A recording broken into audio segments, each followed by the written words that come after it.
दोस्तों एनजीओ चलाने के लिए एनजीओ के बारे में पता होना सबसे इम्पोर्टेंट है कि एनजीओ होती क्या है और ये किस किस टाइप में रजिस्टर्ड होती है। आप लोगों को पहले भी शेयर किया था, एक बार फिर से आप लोगों को शेयर कर रहा हूँ। दोस्तों बहुत लोग कंफ्यूज हो जाते हैं कि एनजीओ अलग होती है, ट्रस्ट अलग होती है, सोसाइटी अलग होती है और सेक्शन 8 कंपनी अलग होती है। तो दोस्तों इस वीडियो में हम अच्छे से समझेंगे कि एनजीओ का ये कंफ्यूजन क्या है। तो नमस्कार दोस्तों, वीडियो में आगे बढ़ने से पहले आप लोगों से रिक्वेस्ट करूंगा कि अगर हमारे चैनल को सब्सक्राइब नहीं किए हैं कृपया सब्सक्राइब कर दीजिए, साथ ही साथ बेल आइकन को प्रेस करके ऑन कर लीजिए ताकि इस तरह के इन्फॉर्मेटिव वीडियो आपको नोटिफिकेशन के माध्यम से मिल सके, आगे उसका फिर लाभ उठा सको। दोस्तों जैसे कि मैंने अभी बताया कि बहुत सारे लोग जानते तक नहीं है, कंफ्यूज रहते हैं कि एनजीओ अलग होती है, ट्रस्ट अलग होती है, सोसाइटी अलग होती है, सेक्शन 8 कंपनी अलग होती है। तो इस वीडियो में क्लियर कर देता हूँ कि जो ये ट्रस्ट है, सोसाइटी है और सेक्शन 8 कंपनी है, ये तीन मैंने नाम लिया, ये तीनों जो होती है ना एनजीओ होती है। तीनों ही एनजीओ होती है। एनजीओ कोई अलग से नाम नहीं होता है। एनजीओ का फुल फॉर्म पहले समझ लीजिए कि एनजीओ का फुल फॉर्म क्या होता है। एनजीओ का फुल फॉर्म होता है N for non, G for governmental और ओ फॉर ऑर्गेनाइजेशन। तो ये जो एनजीओ है ना, ये एनजीओ कोई अलग से बना हुआ चीज नहीं है, ये एक नाम है। ये सरनेम मान लीजिए, एग्जाम्पल मान लीजिए कि किसी का नाम होता है ना, और नाम के पीछे सरनेम लगता है, तो वैसे ही सरनेम है एनजीओ, ठीक है ना।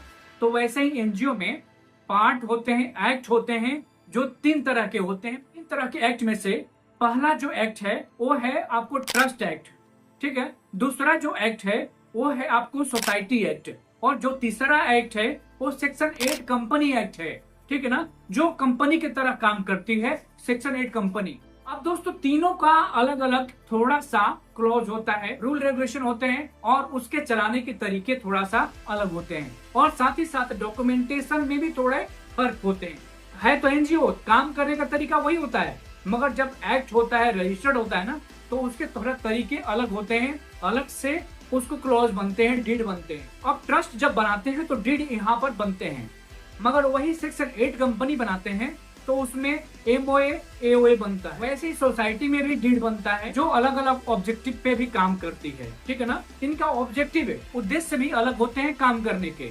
ऐसे तो एनजीओ सब कुछ करती है, जो भी आप ऑब्जेक्टिव पे काम करना चाहो, जो भी एनजीओ है ना, वो किसी भी ऑब्जेक्टिव पे काम करना चाहे कर सकती है। जब रजिस्टर्ड होती है ना, उस समय एक प्रॉपर ऑब्जेक्टिव शो करने पड़ते हैं, उस डीड में मेंशन करने होते हैं कि हाँ मुख्यतः हमारा ये काम रहेगा। आप एडिशनल बहुत सारी चीजें जुड़वा सकते हो, परंतु जो मुख्य ऑब्जेक्टिव है वो फर्स्ट पे रहेगा, उसके अंडर में बहुत सारे ऑब्जेक्टिव भी आ जाते हैं। तो अगर आप लोगों को क्लियर नहीं हुआ होगा कि एनजीओ क्या होती है, ट्रस्ट क्या होती है और सोसाइटी क्या होती है और सेक्शन 8 कंपनी क्या होती है, तो ये जो कंफ्यूजन है ना, ये सारे को खत्म करो। ये जो तीनों चीज है, ट्रस्ट, सोसाइटी और सेक्शन 8 कंपनी, ये तीनों एनजीओ कहलाती है। मुझे आशा है कि आप लोग समझ गए होंगे, आप कंफ्यूज नहीं होंगे कि एनजीओ क्या होती है और ट्रस्ट सोसाइटी क्या होती है। तो दोस्तों दी गई जानकारी आप लोगों को कैसी लगी? अगर आपके पास कोई क्वेश्चन है तो कमेंट बॉक्स में कमेंट कर दीजिएगा, साथ ही साथ चैनल को सब्सक्राइब कर दीजिएगा। दोस्तों वीडियो के अंत में एक इंपॉर्टेंट चीज और शेयर कर देता हूँ कि अगर आप एनजीओ रजिस्टर कराना चाहते हो, एनजीओ में किसी भी तरह के एनजीओ हो, ट्रस्ट हो, सोसाइटी हो या सेक्शन 8 कंपनी हो, तीनों तरह के जो एनजीओ हैं हम रजिस्टर्ड कराते हैं, रजिस्ट्रेशन करा के आपको देते हैं। और साथ ही साथ एमएसएमई की सर्टिफिकेशन, जीएसटी सर्टिफिकेशन, सारी आईएसओ के सर्टिफिकेशन, ट्रेडमार्क और जितने भी तरह के सर्टिफिकेशन है, साथ ही साथ आईटीआर भी हम फाइल करके आपको देते हैं और जीएसटी फिलिंग भी करके हम देते हैं। अगर आपको इसमें से कोई भी फैसिलिटी, कोई भी सर्विस चाहिए तो आप लोग हमसे कॉन्टेक्ट कर सकते हैं। कॉन्टेक्ट नंबर और ईमेल आईडी आपको वीडियो के डिस्क्रिप्शन में मिल जाएंगे, वहां से कॉन्टेक्ट निकाल कर आप कॉन्टेक्ट कर सकते हैं। तो दोस्तों इस वीडियो के लिए बस इतना ही। आप सभी को धन्यवाद, नमस्कार।